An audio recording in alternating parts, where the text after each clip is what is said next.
Alhamdulillah, wassalatu wassalamu ala Rasulillah. So today, inshallah, I will share with you experience that happened to me during today's Eid al-Fitr. So in Eid al-Fitr, I went to pray the main prayer on Mass.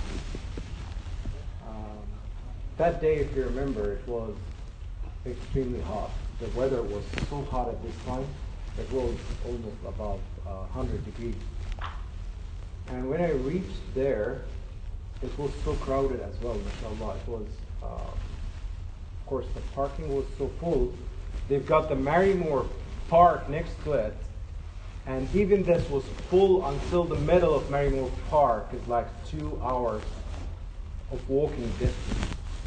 And I had to park all the way in the middle of the Marymore Park and walk under the heat. I felt that sun at that day.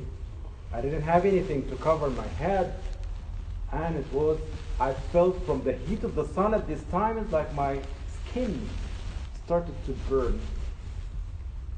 And I had to walk those 2 hours. I started to get sweaty from the hot, and then sweat from my body itself, and I felt the hot weather. And while walking, it's like walking in the desert. I was like starting to get thirsty and feeling that much hot weather until I reached the mosque at this time. And when I been able to come to the beginning of the mosque, they have the men's entrance from the lounge area. The people that they are one of the organizers, they stopped me and they said they have over full capacity, more than the capacity that they can take.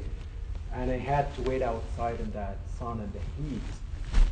But the moment I got closer to the door of the mosque, this lounge, I felt the breeze coming on my face from the air conditioning. It was like, whoa, from all the heat that's coming on my head, this small breeze coming out from the air conditioner, it was like on my face, it's like, I've got some relief from the heat. While I'm still standing in this hot weather. And I looked at the people inside. Some of them, they're sitting in they have, I don't know, familiar with this area, but it's very comfy couch over there. And people are like, they're drinking tea, they're talking to each other, laughing. Some of them are drawing, some kids are playing. They're not feeling the heat. I'm in the heat outside, suffering. And they look like they're enjoying. The little breeze that I got from the enjoyment is like, was for me a lot. And I kept waiting on that time, but I couldn't wait long, more than a few minutes, until I had to go and look for some tree or something to hide from this severe sun heat.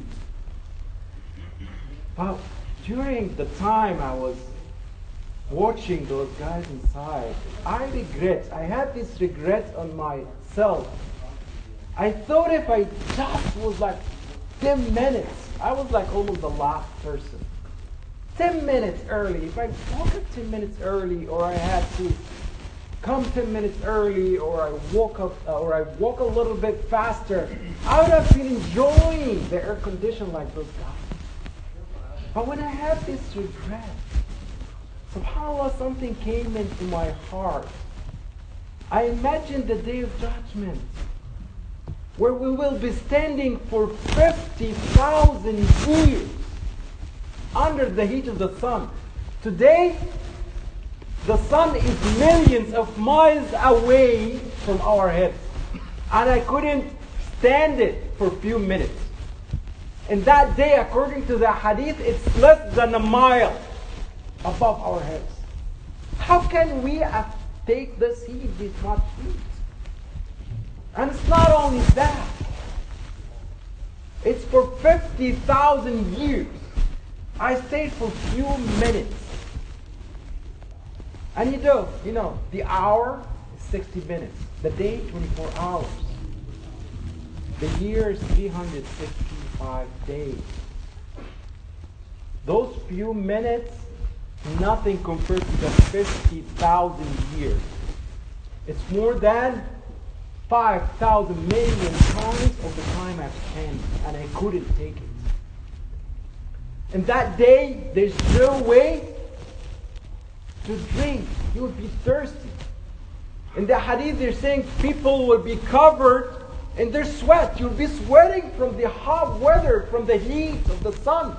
Some people, they hardly can get above their sweat to be able to breathe. Imagine that in that day you're standing in that hot heat for thousands of years. And the person next to you is enjoying shade, enjoying weather that you're not feeling. You are in this heat and this suffer, and the person next to you, he doesn't feel that. This is exactly the same feeling I had in that day. People inside, they're enjoying, they're happy. They're not feeling the heat I'm feeling. They're in the air condition. They're in the shade. Imagine in that day, if the person next to you is the same situation, and you regret because he got this for something that was so easy that you could have done in this life, but you just ignored it. Imagine how much regret you will have. I want everyone to imagine that situation. If you are in 50,000 years suffering from the sun, and the person next to you is enjoying, what will be your feeling? It's not a simple regret that I had. I thank God that I had this regret in that day, because the regret in the hereafter, there is no coming back. I was able after a few minutes to look for shade. And that day, if you didn't build your shade today in this life, there is no way to go and look for that shade in the day of judgment. The Prophet ﷺ said what can be translated as, he said, recite Surat al-Baqarah and Surat Aal Imraan. He said recite those two surahs. And he said the bright ones, the al-Zahrawaan. Because they will come in the day of judgment as two clouds, or two shades, or two flocks of birds, and they will shade the person, and he said their companion, ashabihim. Whoever had them as companion in this life, they will take care of him in that day. He will shade him. He will enjoy the shade of the words of Allah subhanahu wa ta'ala in the day of judgment. يُضِلَّانَ عَلَى صَاحِبِهِمَا. And not only that, they will also defend. So the first part is about the shade. If you thought about it, it's something achievable. It's not that hard. And it's not only that it's achievable. From the mercy of Allah subhanahu wa ta'ala, that He didn't give us the rewards by finishing the work. It is by the sincere intention and starting the work. So if you find that the person next to you has spent the effort in this life, which is not much, to memorize them and work, practice those two surahs, and he's enjoying in that day the shade, what will be your situation at this time that you missed this opportunity? You didn't work towards something that's so easy to be able to achieve. And in that day, the remaining of the hadith is saying they will protect and defend their companion. You know, that day is not an easy day. If you look at it, we just hear about it, yeah, it looks like it's a tough day, and we don't imagine it. The problem that we lost the way of imagination, or to feel the Qur'an, or to feel the hadith. The Sahaba used to feel those things. But I'll give you some examples from the day-to-day work. This day,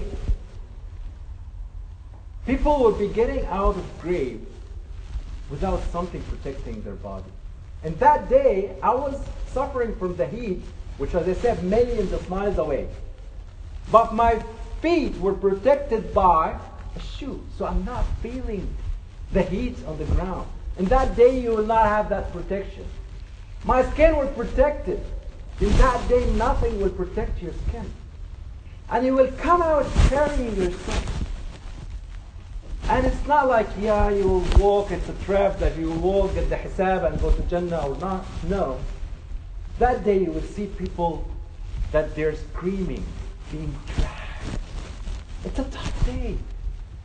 People are getting their book with the left hand, they're screaming, crying, and they're angels of punishment. I don't know how they look like. We don't see that today. The Prophet ﷺ said it's just you've been able to see what you can see of the angels and the devils and those things, you will go crazy. In that day you will be seeing everything. You will be seeing the devil, the shayateen. Do you know how they look like? We don't know. But there is a surah, there is a verse in the Qur'an. He said about shajarat al-Zaqum, the food of the people in the hellfire. He wanted to say that it's so ugly looking. He said it looks like the heads of the devils. So Allah subhanahu wa ta'ala gave an example of something we've never seen. That makes us imagine they must be so ugly. So when you saw those in that day, would you be like enjoying and laughing? It's like watching a horror movie. Those creatures are flying around, taking people away, putting them in the hellfire. People are screaming, people are crying, people are being dragged to the hellfire. Seeing the hellfire in that day when it's dragged by 70,000 angels. In the authentic hadith. And every angel he had like between his eyebrows, there's only is like between heaven and earth. All those creatures we're not used to see. So that day is a horror day. It's a tough day that we haven't prepared well for it. Imagine that by just memorizing Surah al-Baqarah and Aal Imraan, it will be your allies.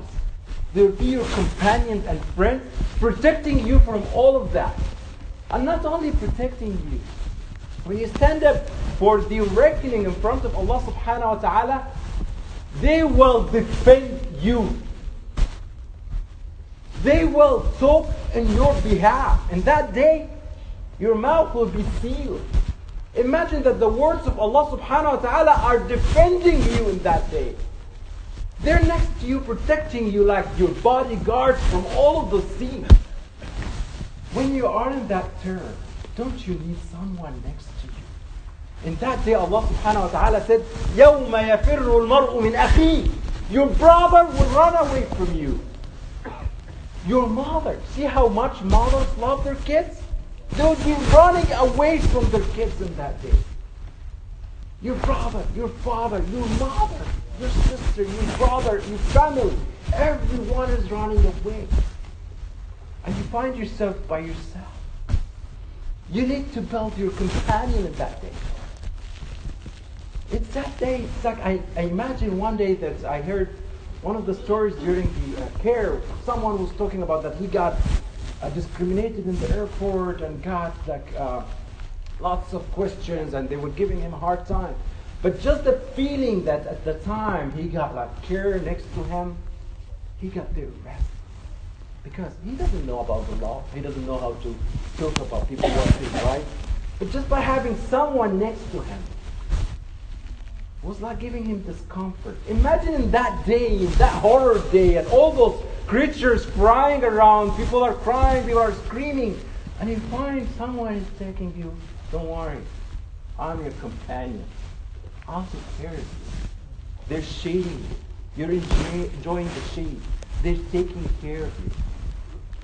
If you have a little bit of thinking, what will block you today from running after this reward?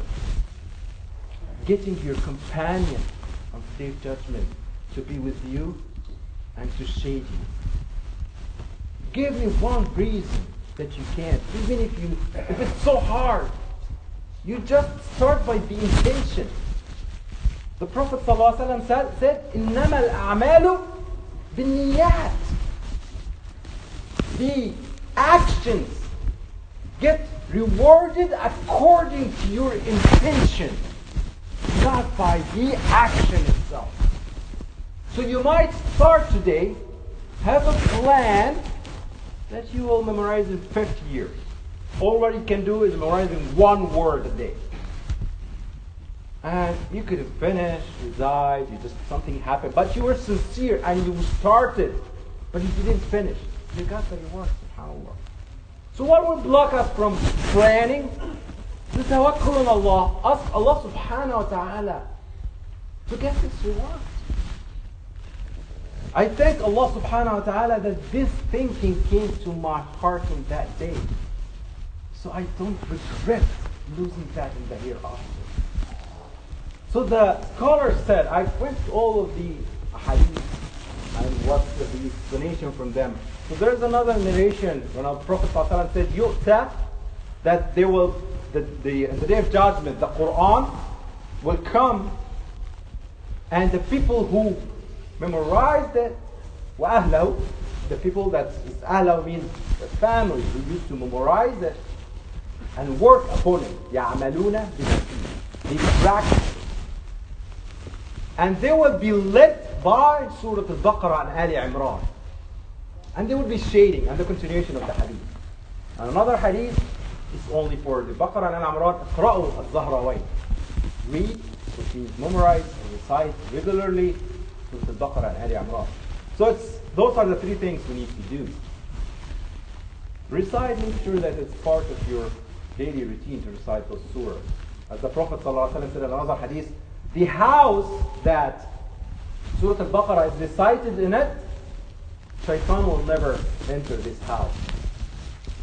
And another narration, يَفِرُّ مِنُ الشَّيْطَانِ, runs away from it. So, recite it regularly. Make it happen. The hadith is saying, صَاحِبُهُمَا, their companion.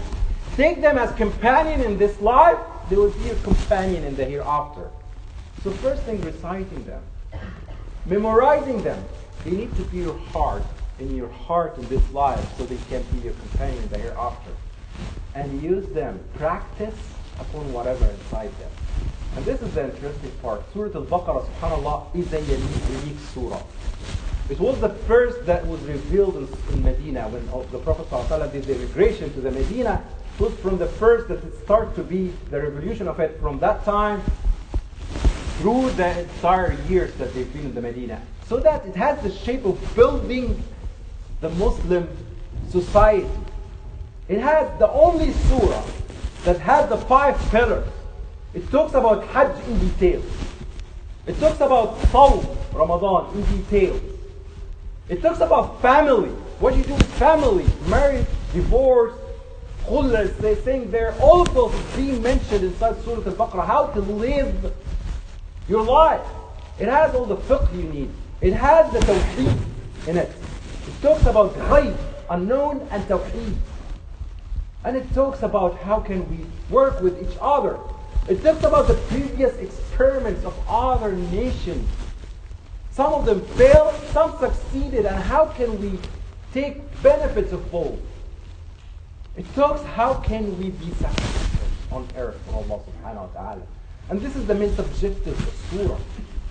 It said, إِنِّي جَاعِلٌ فِي الْأَرْضِ خَلِيفَةً, I will make a successor in earth for me. And it gives you the tools on how to be the successor.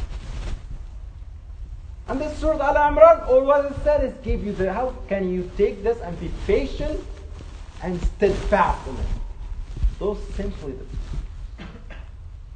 And inshallah from now on, because I will take this as a mission, all what I will do is that every khutbah, try as much as I can, is to start explanation. How can we practice? That's a new subject. I've seen it in different other things, places from here, from there. But I haven't seen a series that takes Surah al-Baqarah and how to practice everything on it. So it will be about talking. I'll take every time a verse or a word or a part of a group of verse, and how can we practice it? So we can get the full thawab, inshallah. And about memorizing it, just see a body, someone that helps you, encourage you, and try to memorize it so you can encourage each other. And make sure that you recite what you memorize, because if you memorized it, it will be easy to recite it. This is my advice.